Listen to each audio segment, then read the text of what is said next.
first, Greg, tell us how you got so interested in dinosaurs, history, and how you first came up with this idea to have a dinosaur-themed hotel. Well, I think having a curious mind is the first part of it, and always loving to learn, always picking up a book or reading something and synthesizing new information, and then you learn one fact and you go, well, what does that mean? And you ask more questions and more questions and more questions.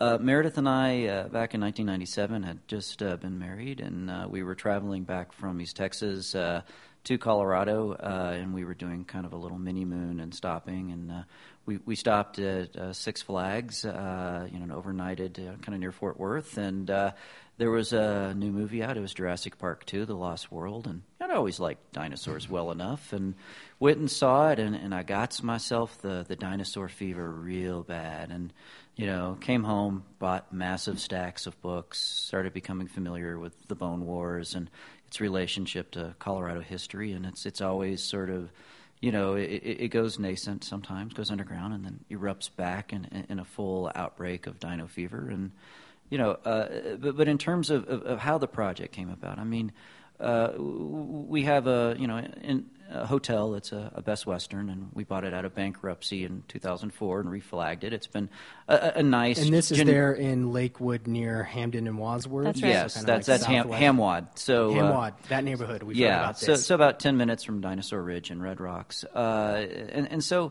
it was a nice enough property. We built it up, made it something special again, out of receivership. But a generic product, and we survived the Great Recession, and we were looking around and realizing, okay, we're here.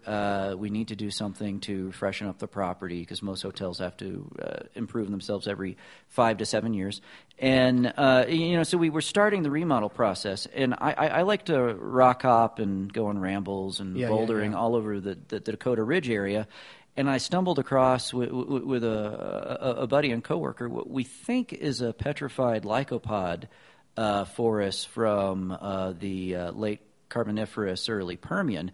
And we started talking to some museum folks like Joe Surtick at the Denver Museum of Nature and Science. And because initially we thought, oh my God, this is a Jurassic bone bed. We just discovered the next new bone bed. Now, Greg, let's do that. I know that Colorado, there's Dinosaur Colorado, and there are a lot of fossils here. But how significant is Colorado in this actual region, this area that you're talking about, to dinosaur fossils? Why are there so many? Enormous. It is a seminal moment. It is an important piece of history. There are parts of the Dakota hogback, particularly Dinosaur Ridge, that frankly should be a national monument or a UNESCO World Heritage Site. It is that important to humanity's understanding of the ancient world. There are superlatives that always have asterisks next to them. But in April 20th, 1877, school teacher, another reason to celebrate 420, a school teacher named Arthur Lakes was out rambling with a buddy, kind of like I was, and they stumbled across some gigantic bones, some ginormous bones. And there was already this massive bitter rivalry between two paleontologists on the East Coast, between O.C. Marsh and E.D. Cope. And Lakes knew what he was looking about because he was, an amateur geologist and actually did quite a bit for Colorado's mines and was one of the founding members of the Colorado School of Mines in Golden.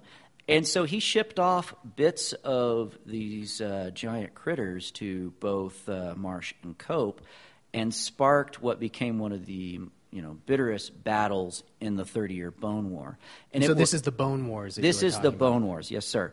And it was our first glimpse into the Jurassic past. And I mean, there had been other dinosaurs discovered all over Europe and on the East Coast, but they were largely horse size, maybe hippo size or elephant. These critters were like, house size, school bus size. I mean, they were enormous. They blew out any scale of any animal, outside of whales that people had seen. And in the scientific community, it became this gold rush. And just like any Wild West gold rush, It was down and dirty.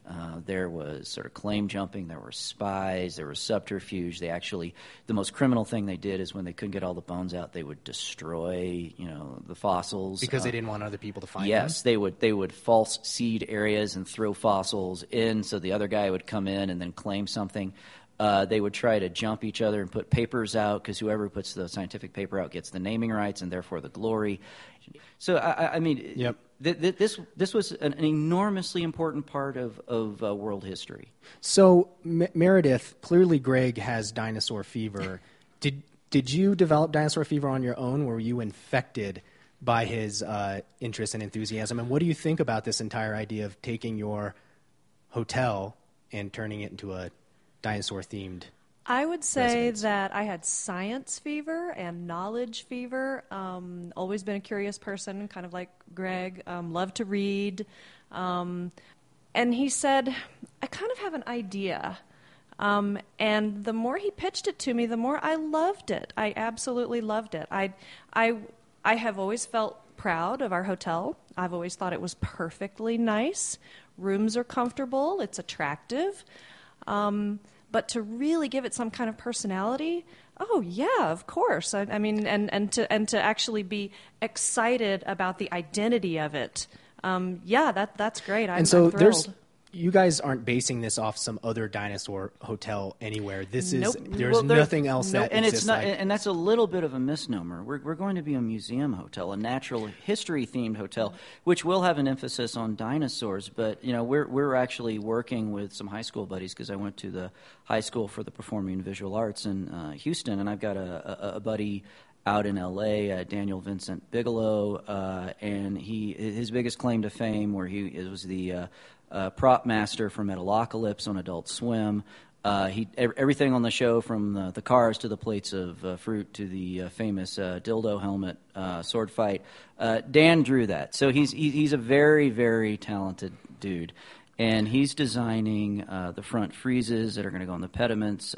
He's designing sort of story of life cutout that'll either be wood or metal. We're still exploring the actual material that will go up the stairwell railings. The idea is, since this is an older property, we don't want to make it feel brand new. We want to make it feel old. We want to make it feel like, just like a Disney Imagineer. We're trying to create a backstory, like this place has been around since the 1880s. Like, sort of came up with this fictional ranching family that maybe was in the middle of the Bone Wars, and as their wealth grew, they bequeathed the original ranch house to become a paleontological society.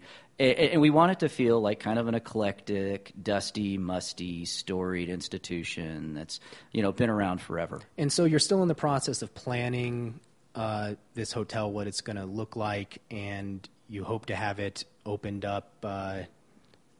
What time frame are we looking at before people can come and stay here? Oh boy, construction is a funny thing.